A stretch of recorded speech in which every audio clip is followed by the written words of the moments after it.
Which version of World of Warcraft is right for you? With the recent release of World of Warcraft Season of Discovery adding yet another version of the infamous MMO video game, how many are there and which one's right for you? Well, I'm Llamas, and if you're looking to start up that subscription and play along with thousands of other players in one of the most famous video game titles of all time, think about which one is right for you before jumping in. Let's start with the oldest version, shall we? World of Warcraft Classic Era. For this version of World of Warcraft, it will be the closest rendition to the original release of the original version of World of Warcraft that came out in 2004. This version will be kept in the final version of vanilla right before the release of the first expansion of the video game. On this version of the game, you will find only players that will really just want to play this version of the game. These players will essentially be playing in the end game content loop that lasts just as long as their will to play the game lasts. Leveling in the original vanilla version of the game will come with perhaps the longest version of leveling in any of these titles. For many, this is when the leveling in World of Warcraft reached its peak, right off the bat, making the journey to the highest level a major selling point to this version of the video game. There are hardly any quality of life features in this version,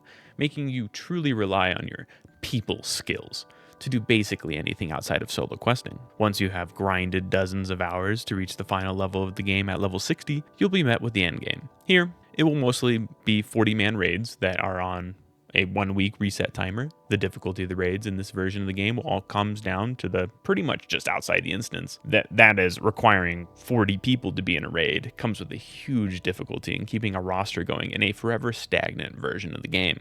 But hey, if you have never experienced what vanilla World of Warcraft is like, or you were born after the date of 2004, this might be the best place to start off, even if you don't stay. If you enjoy a little bit more of a challenge, the hardcore version of the game took the community by storm. Released earlier in 2023, the permadeath version of World of Warcraft left everyone going again, trying to reach the max level and beat the game. This version of the game is set at the exact same patch as the vanilla era version I talked to you about 5 seconds ago, and is an addicting to those who like a challenge and have a lot of free time on your hands. Now, in this version of the game, if you do not like restarting and spending most of your time in the 1 to 20 level zone, is probably not for you. Moving a bit forward in the timeline, we will actually stop and talk about the most recent release from Blizzard, World of Warcraft Classic Season of Discovery. Now, this version of the game is exactly like the previous version, but flipped on its head. Instead of delivering the exact same version of the game released in 2004, it has been changed with new mechanics, instances, quests, and characters changes, but all still on the same vanilla version of the game. This version of the game will also be released in phases. Currently, at the time of writing, on the first phase of the game where the level cap is stopped short at level 25. This is likely where you will find the most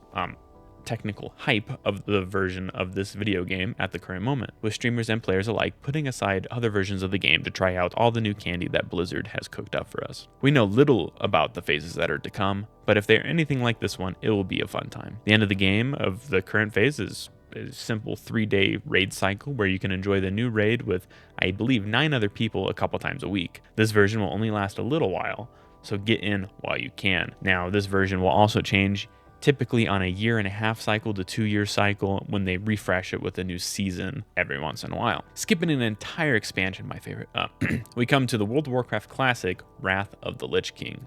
This is perhaps one of the most hyped up expansions in all of WoW's history, and maybe, in my opinion, the most rose-tinted. This is where the player count peaked for World of Warcraft back in 2008 and again for WoW Classic in 2022. This version brought the level cap up to level 80 and allowed players to fight in the frozen north. This version brings along all the quality of life features that players wanted in vanilla, while also giving a feeling of the original version of the game. The leveling process in this version is at one of the most easiest points in the classic version, with in-game events helping the players level faster to reduce XP levels needed to level, and introducing the random dungeon finder to help players get into groups easier for dungeons. Once you get past the leveling journey, you will be met with the endgame. Being released back in 2008, it is a solved game. Nothing in this game is exactly difficult, and many YouTubers and streamers released all the knowledge that you will need to easily beat any boss in the game. If you want to do any endgame raiding, this is likely your spot to be. With the need for only 25 players in a raid, they are easier to fill than vanilla, and with the options of doing easier difficulties, it is the most accessible as well. But this will all soon change. The new version is coming out soon in 2024 with the release of World of Warcraft Classic Cataclysm. Now, this version will be similar to the original version of World of Warcraft Wrath of the Lich King, but again, it is releasing what that next expansion came out several years ago to the classic community, with likely a lot of changes coming along. All these versions mentioned above are playable with just a monthly subscription fee. Now, this will set you back $15 a month to explore Azeroth. But anything other than that, there are no other fees needed to play the game. Now, of course, there are some in-game microtransactions, but you're kind of cringe if you buy those. For many, this is the best option since they don't have to cough up $60 every time a new expansion comes out, and they can just keep playing to their heart's content. If you buy this subscription fee, you will have access to all these different versions of the game, all with different mechanics, playstyles, and the time commitments. So this is a really good deal. You get several versions of the original World of Warcraft Classic and within the first 3 expansions and soon to be 4, all for that $15 a month.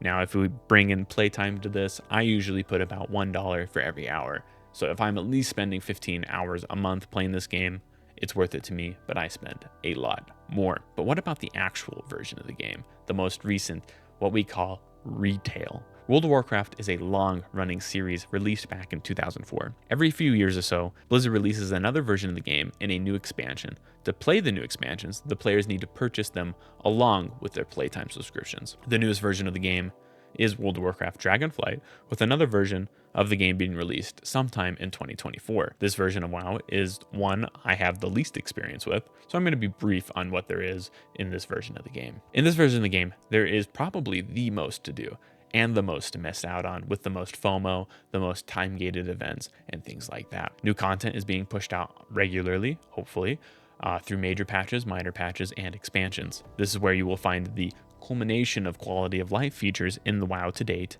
and every single piece of history of the game built into this version. To start, you will need to level. Right now, probably the best time to level right before a new expansion, so when that new expansion comes up, you can be right along there with everybody. And since that is the most fun part of an expansion, is right away when everyone's playing, likely the best time to start. But first, you need to level. You can choose from any previous expansion, which is the coolest part in this game to me.